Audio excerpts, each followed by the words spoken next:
success I ever had was with one grandchild who played the violin and then the cello, and then she's now not doing that either. And she plays ukulele. That's all she plays now. Oh, that's funny. So how, if you have a child that you think has musical talent, or you think it would just help that, because apparently it organizes our brain too in ways, right? So it's right. It's a healthy for children. How do you make that child feel that this is what they want to do without having to be a tiger mother? Actually, I would entice them with music that they currently enjoy. If they have a favorite band or a favorite artist, let them know that, we want you to learn the building blocks so that you can play all these amazing songs that are your favorites, that are the most meaningful to you. But you have to start somewhere. So let's start with the building blocks. Let's get you some piano lessons or guitar or violin. Entice them with what they like.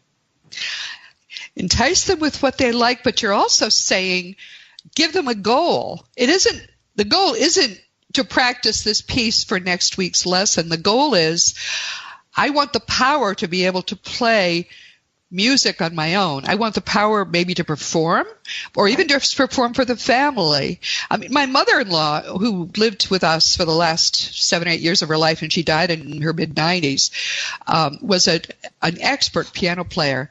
And I can't tell you what comfort it was for her. She would play that piano all day long. She had an organ. She would play her organ. I missed the music when we lost her as much as I missed her, frankly. And she was playing a lot of old songs, like from the 20s and 30s, because that was her vintage. And it was wonderful. So I can see that you also could help a child to understand that music is a companion. If you have the power to play music, you can build on that, and it'll be a companion to you, even that will take you through life, even if maybe, your husband has died before, or you don't have so many people in your life. So all right, giving them a goal, helping them understand, and I would think also telling them what they're doing is very good. Children seem to want to be praised as much as anyone wants to be praised. So even though it doesn't sound that good right now, it's screeching and scritching. We made much of my granddaughter that ended up actually playing the violin. And I think that was one reason she stuck with it. She did have some talent, but she ended up playing beautiful things. And when you tell your children that, I think that it's like when they bring you a drawing. But music is so innate to us. I mean, babies listen to it, right? Yes, absolutely. And I know, for years and years and years, my youngest one is 17, and I used to play music all the time. I would play, there was like baby lullabies, like before she was born, when she was in utero, I would play the music loud enough, hoping that she would be able to hear it. And then, of course, after they were born, I played music all the time. And, Vincent, he played the piano almost daily. So, our children were very fortunate to be able to have music all around them. And I would say, for young mothers or expectant mothers, play the music, because, it is cultural. It can be very cultural. But you got to start somewhere. So why not start while they're in utero? Yes. And that's another point. I have read that actually baby books say that, because they can hear your voice. They resonate to their mother's voice immediately after they are born, but they also resonate to the music that they heard when they were in their mother's womb. I think that's wonderful and beautiful. Now, how is music important therapeutically? Because I know that's one of the things you both advocate for. Yeah, I can give you a couple of examples if you like. I never really understood the benefits of music therapy until I actually witnessed them for myself. And the first thing was when my mother had a stroke a few years back. She couldn't speak. She basically had a whisper.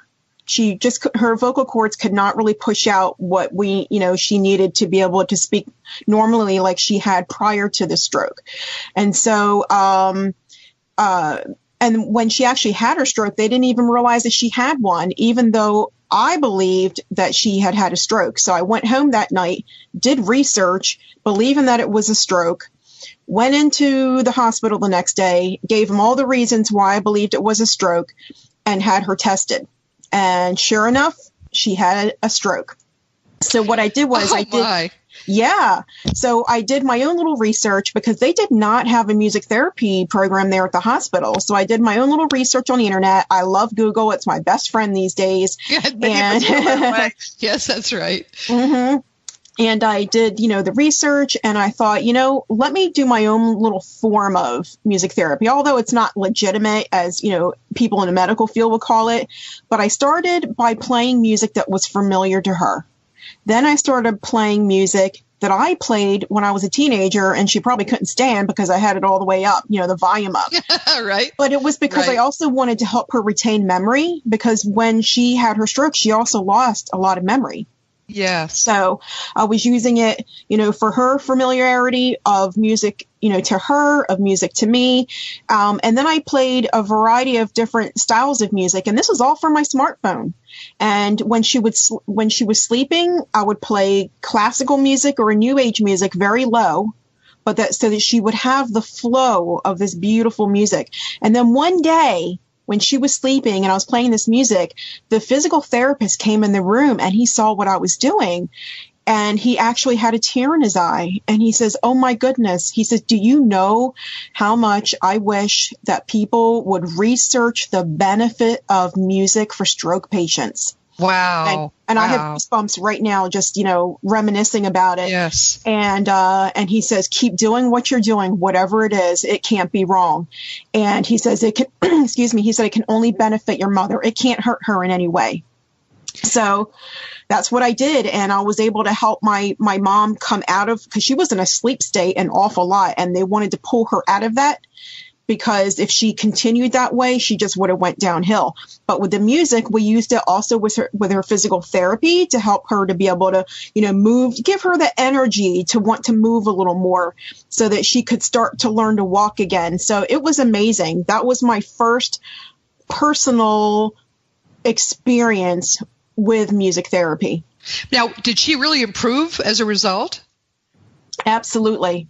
She came out of that sleep state. They put her into like an acute physical therapy program, but they also used music with it. And then also with mine, and singing to my mom. Believe me, I can't carry a tune, but she always loved when I sang to her. So I would sing to her, and it would move her body, right? Which would make her a little more flexible. So when she went to do music therapy, she had more movement. Wow. So anyone can do this, right? I would think that all kinds of brain injuries and anything that interrupts our mental and emotional health would be helped by music. Just because it's beautiful and it interacts with us on an emotional as well as a physical level. And I can see it. I really can. One of the things that struck me, anyone who knows about my history knows that a lot of what I know about the afterlife, I read in communications received 100 plus years ago. And during that time, most of the people who were dying had been very poor. And these poor people had wanted, and that was before people even had radios much, back around the turn of the 20th centuries. Most of these people were starved for music. So one of the things that they so often talked about was what music is like in the afterlife. And the following things I'm confident are true because we heard about them so much. Number one, if you wanted all your life to learn to play the piano or play an instrument, you can do that in the afterlife. Of course, you have access to your entire mind, so it's much more rapid learning than here. And you can. They say they can learn from Mozart, for example. You can learn from big guys how to play the piano or the violin. And they were very excited about this. These people who were suddenly able to do whatever they wanted to do in the afterlife. I really think, some people are prodigies. Joann, they come in as children, can easily learn to play musical instruments. I'm confident that in their prior lifetime, in terms of Earth time, they were able to learn from somebody in the afterlife who really taught them well. And that's why we have some prodigies in a lot of fields, including art. Another thing they told us is that, because back then classical music was what of course they all cared about in the early decades or decade and a half of the 20th century, one of the things they talked about is the fact that you can go to concerts. All you have to do is put out an intention to hear a certain composer, and whenever there's it's like the internet in their minds, they would get a notice that yes, this person would be playing at this place and time. They'd say, I want to go, and they would be there instantly, and it would be an open air auditorium, the kind that, they had in ancient Greece, and how many, hundreds, thousands of people could be there. Everybody was sitting in the middle of the first row, and they would then hear Mozart give us his new the composition, something he wrote after he had died. Or they would hear, nowadays we know they can hear the Beatles, they can hear, well, actually the ones that are there, John Lennon primarily, they can hear Sinatra, they can hear especially Elvis. We hear from a lot of dead people recently about how Elvis plays all the time. You can have early Elvis, late Elvis, Elvis in the white suit, whatever makes you happy, you can hear. And the music, they say, is so much better in the afterlife that you don't even understand what music sounds like till you get there. It's called mind hearing. We have mind sight and mind hearing, and they're much better than what our minimal ears and eyes are able to give us here. So they say they sit there, and then as they're sitting there, they look up, and the music is creating these gorgeous clouds of color over the whole stadium. And it forms, and it makes sometimes shapes, or it's just clouds. So that's what music is like in the afterlife. It's a big deal there. Just as many things we think are just normal and part of life are big deals there. Isn't that those great stories? Don't you love that? Oh my goodness. It's so beautiful. It's really something wonderful to look forward to, because I know there are so many people, I think, that are afraid of dying, and I've never been. And, because I'm always excited about what the possibilities could be. And so to hear from you about how, music is available, after this life, and yet so much more expanded than what we're used to here. Yeah, I love it. I mean, that's the great thing about studying the afterlife. And this is all real. I mean, I'm not making this up. But the great thing is, whatever you think would be wonderful, it turns out to be better than that. It's way better than we could ever think up ourselves. And yes, everybody gets to go there. Now, if people have had, as we've talked about at other times, if people have done very negative things, they may have trouble forgiving themselves for having done those things. That's a glitch, and we'll be talking about that more this fall. I have some people coming to talk with us about that. But for nearly all of us, it's just fun. This is playtime like you've never had playtime in your life, and music is a very central part of it. So if you feel like learning to play the piano now and you're 78, it's okay, because you're just getting starting lessons. Go as far as you can, but when you get there, you'll really be able to take off and play piano like you never imagined. So do you have any stories too? I mean, one of the things you pointed out to me is that you like near-death experiences, and that there's music in those. Of course, we know the people who have near-death experiences. We know from people who are actually in the afterlife that a near-death experience is not death. Those people never die, or else they could never come back. But they are extraordinary out-of-body experiences. So what have you heard about music when people are having an out-of-body experience or a near-death experience? I think what happens is that first everything is black, and then they have light, and then they hear music. And they don't know where it's coming from. They just know they're hearing something. And then, as you mentioned, you were saying in the afterlife, there's all these beautiful colors.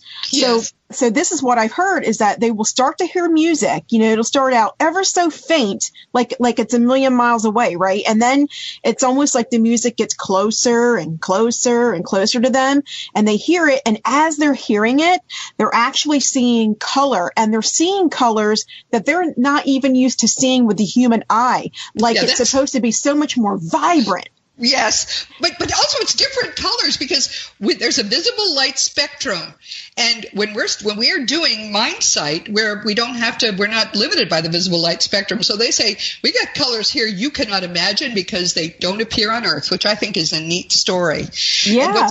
what also is neat is what you're talking about really is the love that is shown to people who are out of their bodies for whatever reason.